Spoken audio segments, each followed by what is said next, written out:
Bonjour. Ceci est la deuxième partie du cours de droit pharmaceutique concernant donc, la réglementation de certains produits pharmaceutiques. Et aujourd'hui, c'est le cas des dispositifs médicaux. Donc, on a vu le premier grand chapitre, la généralité. Ensuite, on a commencé avec le deuxième chapitre qui est l'évolution de la réglementation aérienne en matière de délai.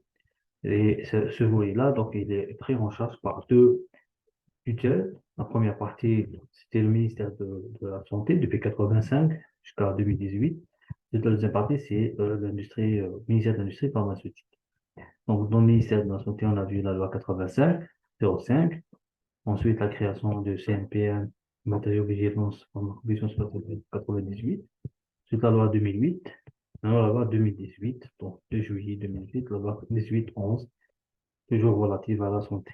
Donc, le titre 7, dans l'article 212, on reprend le terme dispositif médical au sens de la loi qui définit, qui donne la définition complète d'un DM qui correspond à la définition internationale. Donc,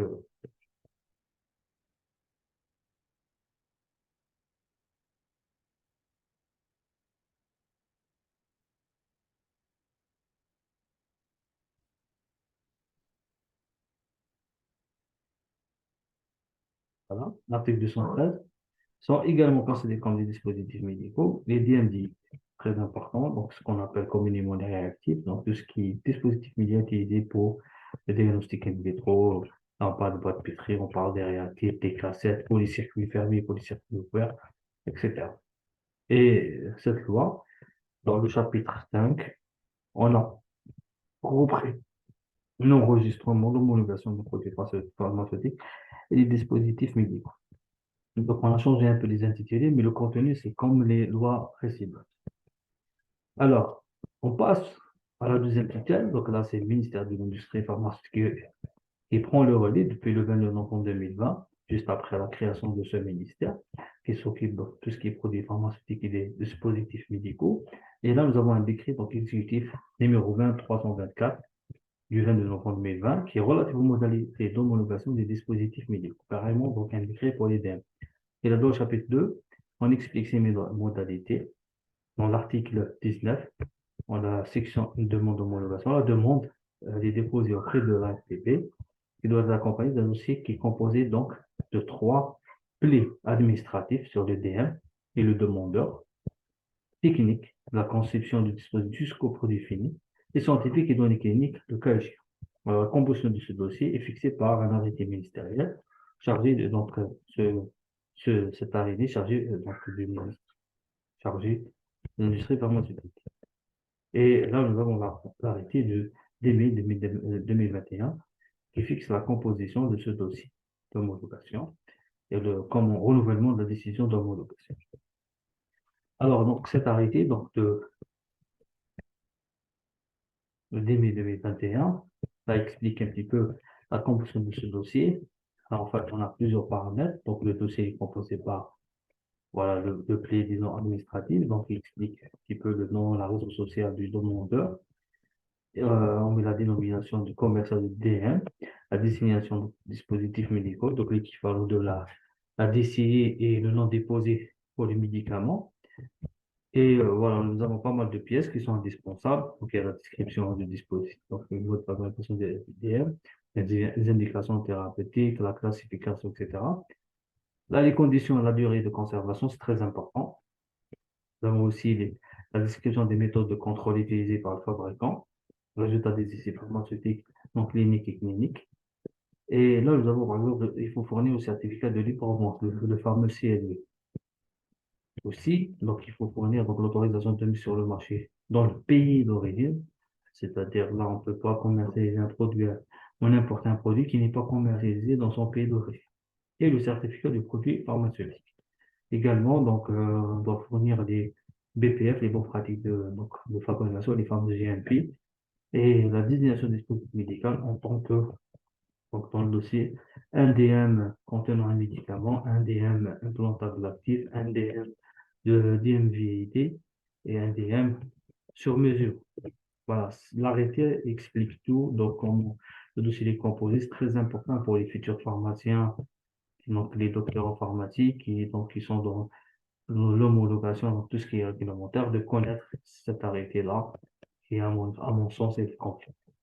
Alors, toujours avec le décret 20324, et là, donc, dans le chapitre 2, dans le modèle d'homologation, section demande d'homologation toujours, l'article 25, l'évaluation comprend quatre étapes. D'abord, l'évaluation technique et réglementaire, l'évaluation des essais physiques, chimiques et biologiques, donc tout ça sur dossier, l'évaluation du rapport de l'analyse des risques, aussi c'est important, vous fournir les données, et bien sûr, l'évaluation des données cliniques, surtout pour les produits classe 2B et classe 3. On fait appel carrément à des experts cliniciens. Toujours avec le même décret.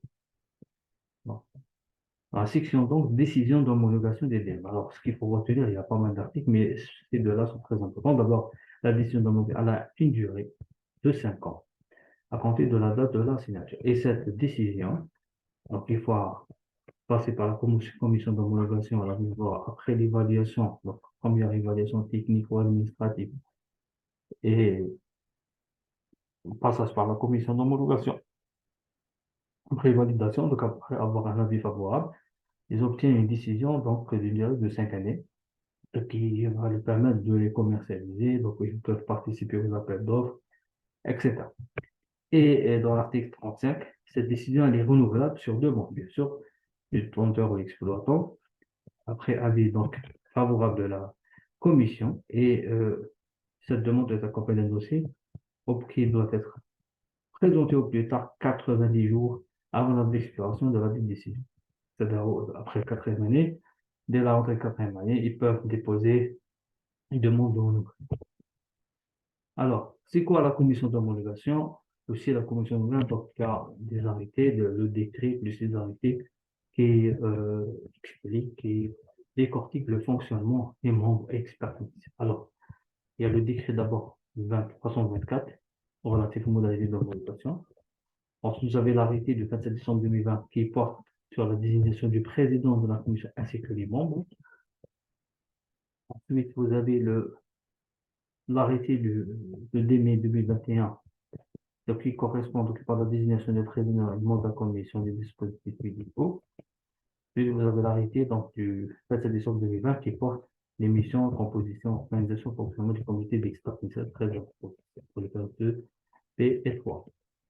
Il y a aussi l'arrêté donc, de mai 2021 qui fixe aussi la composition du dossier d'homologation, du dossier de renouvellement de la décision des DM. Il y a aussi l'arrêté, donc toujours dans la même date, les modalités de régularisation des dossiers d'homologation.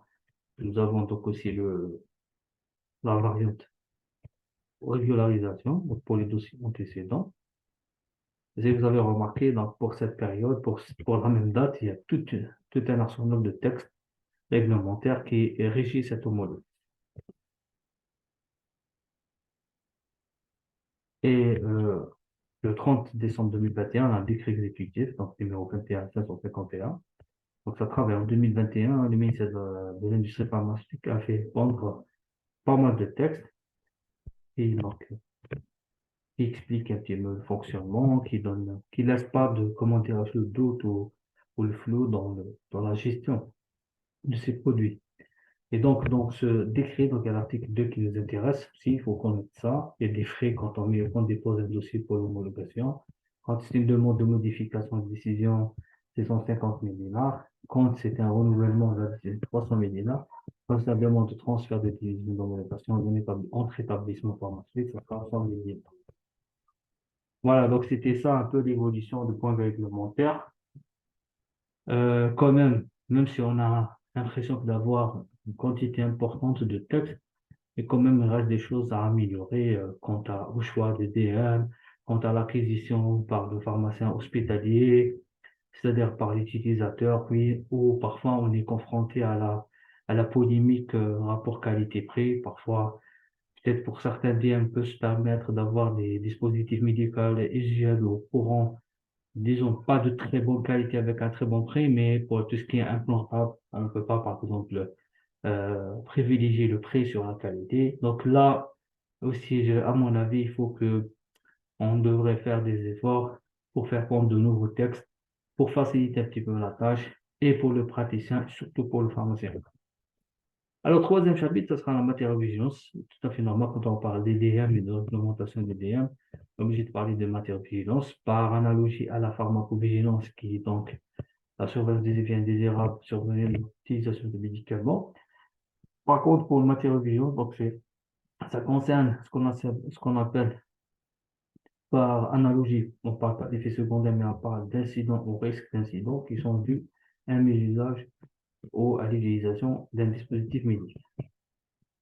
Alors, là, pour la matière de vigilance, il y a deux morceaux. Il y a la réactovigilance pour les DMDIV, c'est les dispositifs médicaux de diagnostic réactifs, et la matière de vigilance pour le reste. Bien sûr, donc, elle consiste à quoi? C'est un ensemble de procédures qui consiste à la surveillance, signalement, enregistrement, évaluation des incidents, au risque d'incidents, l'utilisation des DM. Et l'objectif, bien sûr, c'est d'éviter qu'un incident ne se produise d'abord ou se reproduise. Pourquoi? Parce que, voilà, il y a des deux cas de figure. Par exemple, dans les structures de santé, on a fait un état des lieux d'un incident, on va le déclarer. Donc, on va éviter qu'il va se reproduire dans la même structure ou il se produit dans une autre structure. C'est ça ce que je voulais dire par ça.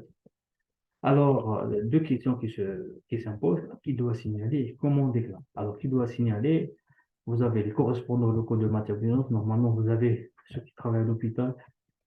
Souvent, on a des visites donc des correspondants de cette matière de vigilance. Les fabricants, ils doivent signaler. Les professionnels de santé, quel que soit pharmacien, médecin, infirmier, infirmier, donc dans tout le domaine, tous les praticiens de santé, les distributeurs, les patients, par contre, n'ont pas l'obligation de signaler, mais s'ils signalent, leurs signalements sont pris en compte et instruits. Donc, ils déclenchent une procédure de matériel. Alors, comment déclarer? Toujours, il y a deux choses qu'il faut donc prendre en considération, c'est le numéro de lot et la date de péremption. C'est très important parce qu'on va mettre en quarantaine le lot. Et sans oublier de conserver le DM comme pièce à conviction, c'est très important, et d'écrire un petit peu l'incident par le praticien. Donc, ils vont référencer les fiches particulières, même avec les correspondants locaux de matériaux de vigilance. Il va prendre donc note et même il va reposer le maximum de questions. C'est comme une enquête de terrain. Comme ça, ils vont comprendre. Quand on dit, par exemple, une aiguille s'est tordue de l'utilisation d'une aiguille spinale, le rachet anesthésié lors de l'utilisation, elle s'est tordue, c'est quelque chose de grave. On peut essayer de comprendre, est-ce que c'est vraiment dû au produit lui-même ou au geste? Parfois, on a un problème de mésusage, on a un problème de technicité. Donc, pour vraiment cibler le problème, et bien sûr, il y a des actions qu'on doit faire. Donc, alerter la tutelle, alerter le fournisseur, généralement la PCH ou le fournisseur privé. Comme ça, il va voir ce qu'il y a des incidents. D'abord, il va mettre en quarantaine le produit et il va regarder à gauche et à droite. Donc, par rapport où il a livré ses contacts, est-ce qu'il y a des incidents similaires? Alors, il y a deux types d'alertes, alerte ascendante et alerte ascendante, c'est-à-dire du praticien de, du moment de l'incident jusqu'à la tutelle, c'est tout à fait normal. Donc, on va faire, comme je vous ai expliqué, déclaration. Il y a des fiches particulières pour ça. Ils sont téléchargeables en ligne. On va enregistrer, donc lancer le signalement. Il y a le correspondant qui va venir sur place. On va saisir le fournisseur, on va saisir le CMPM, le centre de matériel de vigilance. Et bien sûr, il faut mettre en quarantaine le produit. On attend la réponse de la tutelle. Donc, ils vont faire, bien sûr, après le quarantaine, ils vont faire quand même, en plus de leur enquête, ils vont faire des tests. Ils vont refaire, il y a des tests. Si on doit refaire des tests, c'est-à-dire qu'ils remettent la qualité du produit ou la sécurité du produit, ils vont refaire le test. Bien sûr, si la technologie le permet, si elle est disponible, si on a des procédures sur place. Et suite à ça, on aura la réponse. Soit, comment dirais-je, il y a un problème avec le produit, soit il n'y a pas de problème, on cherche ailleurs. Alors aussi, il y a des alertes descendantes. Parfois, on a deux types d'alertes descendantes, c'est-à-dire de la tutelle vers le praticien. On a par rapport des recommandations, les newsletters, etc., des informations comme pour le médicament, toujours fait par analogie au médicament, c'est plus simple. Donc, nous avons un médicament qui a été retiré dans le monde, donc automatiquement, la gérée, elle fait partie de ce monde. Elle est sous, donc là, elle suit donc les recommandations de l'OMS et donc les instances internationales en termes de santé. On va aussi retirer le produit. Et on explique pourquoi. Par contre, à l'échelle locale, donc, comme je vous ai dit, donc, quand il y a un problème à trouver, on attend la réponse, ils vont faire leur enquête, leur étude physique ou chimique, des analyses, leur audit. Après ça, donc, on aura droit à notre rapport, hein, et des explications et la conduite à tenir. Et j'ai oublié ce point, donc, organisation retour fournisseur, bien sûr, il y a une histoire d'argent dans tout ça. Quand on achète un produit en grande quantité, par exemple, nous, les pharmaciens hospitaliers, donc on est obligé de mettre en quarantaine, mais on doit, comment dirais justifier cette dépense ou récupérer cette dépense. Alors, quel est le moyen? Soit faire des échanges. Généralement, ça se passe avec les fournisseurs privés, ils peuvent le faire. Par contre, par exemple, par la PCH, il est plus simple pour la PCH de faire une facture à voir. C'est-à-dire cet argent, il y a un retour financier et cet argent, on va l'injecter ailleurs. Alors, le Centre national de pharmacovigilance matérielle, le CNPM, bon, tout à l'heure, on a parlé du décret 98-192-3 juin 1998 qui explique donc, l'organisation, le nom du programme et les objectifs. Ils ont un site internet, donc on, par exemple, peut télécharger directement des fiches pour remplir par exemple, pour signaler l'incident ou l'effet indésirable, que ce soit pour la pharmacovigilance ou la matière de vigilance, mais aussi par rapport à qu'est-ce qu'il y a comme information, les newsletters, les fameuses alertes descendantes. Alors, je termine avec quelques exemples. Donc, je donne l'exemple ça c'est un exemple que je l'ai vécu moi-même. Donc, à l'hôpital Bichat à Paris, donc on a saisi la l'ASN, et on a saisi le laboratoire par rapport à un incident. C'était quoi l'incident? Ou l'événement indésirable, c'est la diminution de concentration du principe actif. En fait, dans les préparations pharmaceutiques, dans des seringues et des préparations, des associations entre, par exemple, endocitran et de morphine ou stigmine de morphine, mais ces des préparations sont destinées à rester, être conservées pour 6 mois. Comme il y a la demande est importante, on essaie d'être prêt, on prépare pour 6 mois, et là, qu'est-ce qui se passe? On a constaté pour certaines seringues, quand on a dosé, on a trouvé que la consommation du principe actif a fortement diminué et on s'est posé la question, c'est dire, donc on procède à l'interaction principe actif joue un piston de la seringue. On a essayé de voir ce qui se passe au niveau de la FDA. Donc, et on a retrouvé les mêmes pratiques, c'est-à-dire qu'ils font des préparations de ces mots, mais pas d'incident. Par contre, le fournisseur ou le laboratoire déclare que les seringues ne peuvent être utilisées au-delà de 24 heures. Chose qui est anormale parce que à l'origine, c'est des seringues qu'on utilise pour des préparations de chimio et tout ça, qui sont donc là destinées à être stockées pour plusieurs, minimum de 3 mois.